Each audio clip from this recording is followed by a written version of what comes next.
Well, the Steelers sure made my night on Saturday night, Doran.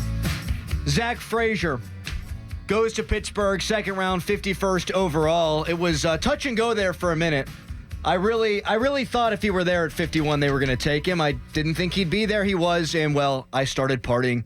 I started drinking. I threw on country roads, and you, a through-and-through pit man, wanted Zach Frazier so bad that you said you would wear a West Virginia shirt today if Zach Frazier were to be a Pittsburgh Steeler, and you've got your West Virginia beat Penn State shirt on. Correct. So you're a good sport. Thank you. We're joined now by his former coach, Zach Frazier. Zach Frazier's former coach, Neil Brown, joins us right now, the head coach of WVU football. Neil, thank you so much for taking the time today, man. Thanks. Hey, Neil, you got us? I got you. Guys, I appreciate you having me on, and I'll say this to start, man. The city of Pittsburgh and Steeler Nation is going to love Zach Frazier. I think he fits exactly what Pittsburgh views itself as, Coach, as a football player. I mean, he's hard-nosed, he's tough, he's smart. Before we get into those kinds of things, what kind of guy are the Steelers getting in Zach Frazier? Well, I'll say this, is he changed our locker room.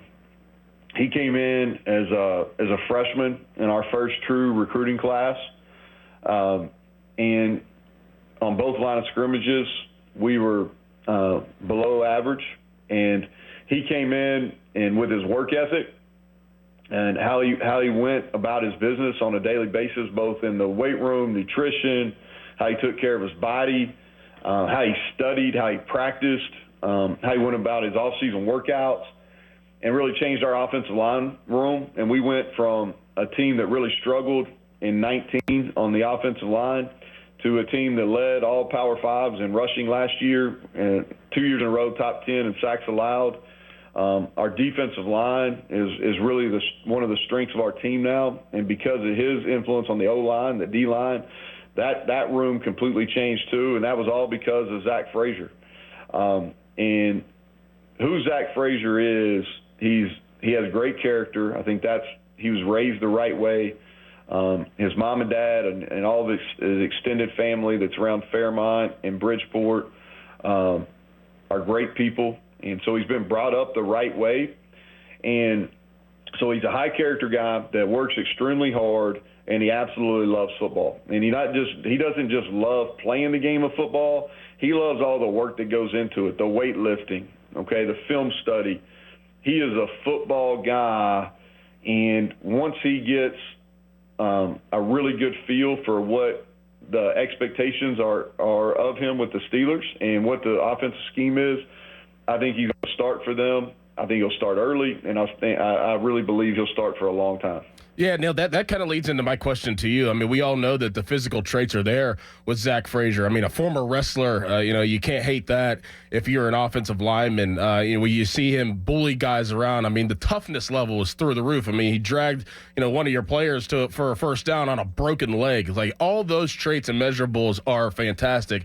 But what's he like mentally? Like whenever there's a game plan put in front of him, and as a center, you and I both know that it's more than just blocking guys in front of you, like calling out defenses, getting mic calls. Can he handle that stuff, and how good was he with you of really being the quarterback of the offensive line? Well, let's just take his senior year. And let's start with this. He started 35 of 36 games for us, and he played in 36 consecutive games. So he's durable. And let's take last season, his senior season. We lead the Power 5 in rushing.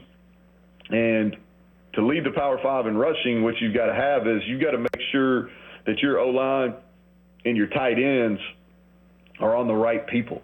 And you can't allow run-throughs. You can't have negative plays. And he's responsible for that. So he was responsible for making sure that our communication on the O-line, and we were blocking the 6 most dangerous threats at all times, and he did an unbelievable job. We had one of the fewest sack numbers in the entire country, and that's because we were making sure that our 5 offensive linemen were on the 5 most dangerous all the time. We had a first-year starting quarterback, and so we put all the protection responsibilities on Zach and not on our quarterback. And so he is as intelligent are more intelligent than any player that I've coached, either as a head coach or as an offensive coordinator. Neil Brown joining us, the head coach of West Virginia football, to talk about Zach Frazier. We do want your thoughts on Beanie Bishop coming up in a couple of minutes, Neil. But one of the things you talked about all season long was the luxury you had with Zach Frazier. You know, ordinarily, some of the players you'd play in the Big 12, you'd think, okay, there's no chance you wouldn't think about doubling some of these guys. And with Zach, you didn't have to do that, did you? No, we put him on his own. Obviously, there's going to be a step up in competition when you go from any college football to the National Football League. But we had him do a lot of things. We used him to pull a bunch. You know, we got him out and pulled. And I know some of the hardcore Steeler fans will remember Dermontti Dawson. He was one of the first centers that really pulled a lot. I'm from Kentucky, so I remember him really well. But we used Zach to pull a lot. We had him. We used him one-on-one in protection a lot more than some teams do their centers.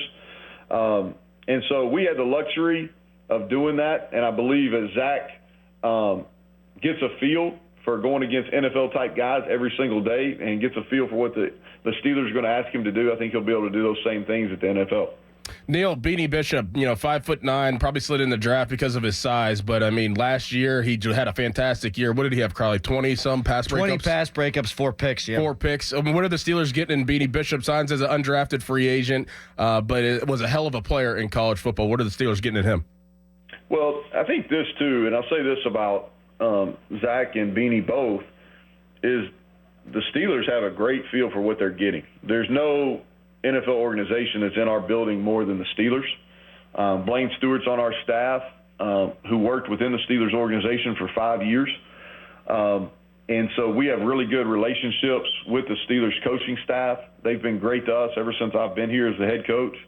And so I think that there's a comfortability standpoint of understanding on both sides of what they're getting, from a character standpoint and from a football and work ethic standpoint. Beanie Bishop was extremely productive. He's a one-year player for us. He was only in our program about 7 months. But he came, he worked hard. I'm indebted to him because he not only came and was really productive for us on the field, but he also, I thought, made an impact on our young guys. We were really young in the secondary besides him, and I thought he invested that time. And so that's something that, from a personal feeling for myself, is I really feel like we're indebted to him because he really invested time in our younger program, our younger guys. He'll make and that's going to help us as we move into 24 and beyond. Beanie Bishop has all kinds of ball production. He slid in the draft because of his height, but he ran 4.39, and he's got great lateral change of direction. He's got top end speed. He's got great ball skills. He returned a punt for a touchdown in our bowl game, so he has return skills. Earlier in his career at Western Kentucky, he was a really effective kickoff returner as well. But for him, he's your ultimate guy that's chip on his shoulder, and he's going to be extremely hungry. He's an intelligent football player, and I believe I think he has a great opportunity to make the team. Neil, I'm a West Virginia alum, and Doran is a former All-American at Pitt playing tight end. We don't agree on very much, but he liked the Zach Frazier pick so much, he told me he'd wear a West Virginia shirt today, and on the shirt it says Beat Penn State. That's the only way I could get him to put one on. So we both agree on very little, but we both agree on go beat Penn State August 31st, all right? That's the goal. I appreciate it, guys. Appreciate what you do. You got a great show, and I think that everybody here associated with West Virginia is fired up that both those guys are there. And I don't think Zach Frazier could have landed in a better spot. Hour and a half from home. He's going to have a tremendous following of West Virginia faithful and his hometown people. And so I think it's going to be a great story. Thank you, Neil. Really appreciate you taking the time this morning. Yeah, you have a great day. Thanks, guys. Thanks, Neil. You too. Neil Brown. He was more jacked up for that conversation, it seems, than when we talked to him before the backyard brawl. Yeah. Things have changed for him significantly, and I'm happy for him because he is a good guy. And things changed probably that day or the next day. They did. Yeah. I think the whole, transition and just version of their season really changed after they did beat Pitt down there. Do you see what I did, by the way? No.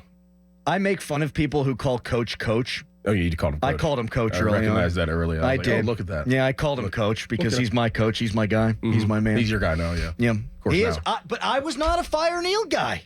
I wasn't. I was not happy with the call he made to not go for it in the backyard brawl in the Devonshire game.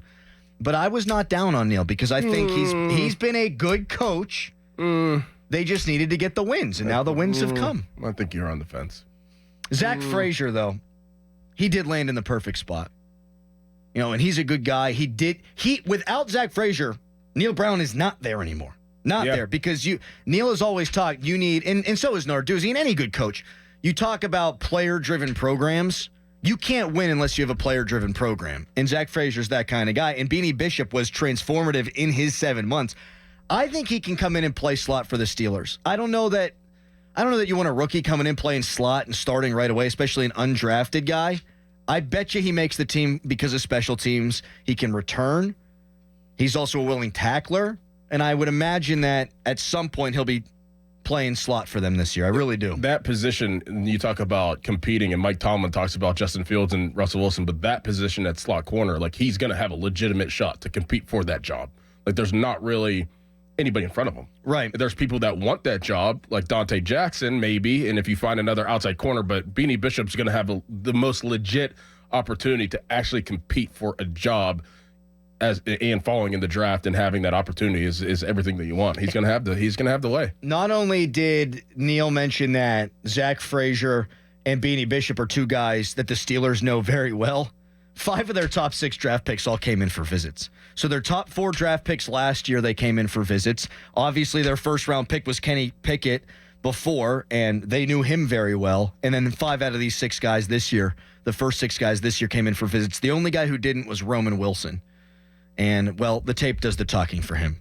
He's a dog. They got a bunch of dogs. And you're like, oh, Homer Radio. No, try to find someone, anybody, nationally, who didn't think the Steelers had a B+ or higher draft. Try to find one.